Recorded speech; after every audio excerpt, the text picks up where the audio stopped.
warahmatullahi wabarakatuh. Perkenalkan, nama saya Fatma Sohardi. Saya mahasiswa Universitas Khairun Ternate, program studi pendidikan bahasa Inggris. Saya semester 4 dari kelas B. Jadi, di sini saya akan membahas mengenai culture shock dari mata kuliah. Saya akan menjelaskan mengenai culture shock.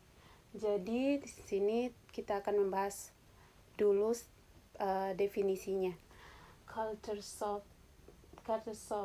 shock is feeling of disorientation, confusion, and anxiety that individuals might experience when they are exposed to a culture that is significantly different from their own. Jadi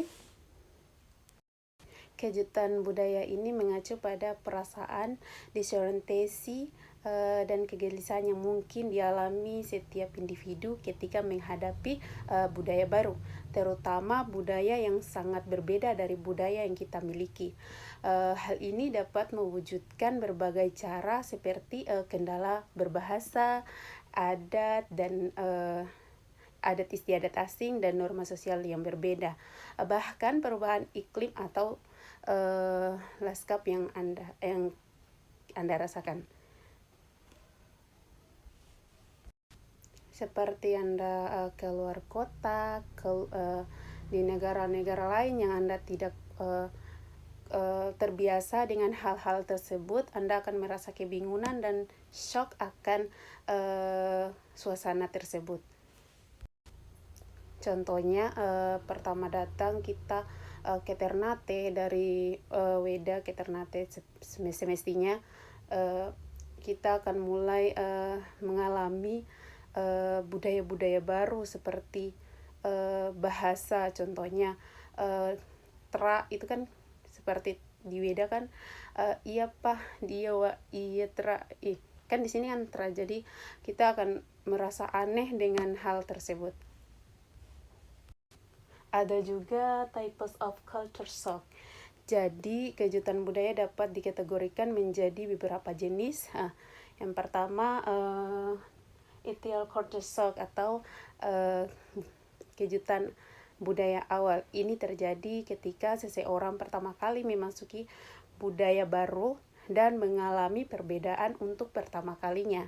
Ini sering melibatkan perasaan gembiraan atau kebingungan seseorang itu dan disorientasi. Ya. Yang kedua fase bulan madu. Ya. Awal orang mungkin menganggap segala sesuatu tentang budaya baru itu menarik dan mengasihkan. Fase ini ditandai dengan antusiasme dan rasa ingin tahu. Selanjutnya fase krisis atau disintegrasi. Ketika kegembiraan awal memudar, seseorang itu mungkin memulai merasa kewalahan dengan perbedaan yang ada. Mereka mungkin mengalami frustasi, kerinduan, dan rasa terisolasi. Dan kemudian mereka memasuki fase pemulihan atau penyesuaian. Seiring berjalannya waktu dan usaha, seseorang itu mulai beradaptasi dengan budaya baru. Mereka mengembangkan strategi pengunggulangan dan mempelajari bahasa-bahasa baru itu dan menjadi lebih nyaman dan dengan adat, istiadat, dan norma di tempat tersebut. Dan mereka mulai mencari informasi-informasi dan mulai mempelajari lagi dan akan merasa nyaman. Kemudian mereka akan masuk di fase integrasi. Pada fase ini individu beradaptasi sepenuhnya dengan budaya baru. Mereka merasa betah dan bahkan mungkin mengadopsi beberapa aspek budaya baru ke dalam identitas mereka sendiri.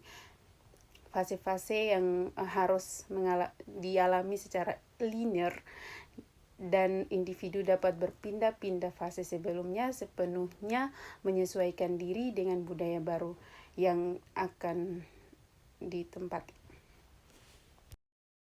Nah, jadi kejutan budaya yaitu perasaan diorientasi, kebingungan, dan kecenderungan yang mungkin dialami individu itu. Sudah tahu kan ketika mereka dihadapkan dengan budaya pada yang sangat berbeda dengan budaya yang kita miliki itu, hal ini dapat terjadi ketika seseorang melakukan perjalanan ke luar negeri atau pindah daerah seperti kita dari kampung ke Ternate. Itu banyak sekali adat istiadat yang kita mungkin belum terbiasa dengan hal tersebut. Kita merasa shock dan frustasi. Kadang kita hanya berdiam diri, tidak mau berbicara karena budaya dan kebiasaan dan bahasa daerah setempat itu. Jadi yang membuat kita kesulitan dan tidak ingin mau berbicara dengan siapapun, buang jauh-jauh ya guys. Jadi untuk kita yang pendatang atau baru tinggal di tempat atau daerah tersebut, kita harus lebih mempelajari, lebih rasa ingin tahu, mencari informasi itu agar kita tidak mengalami culture shock. Terima kasih. Wassalamualaikum.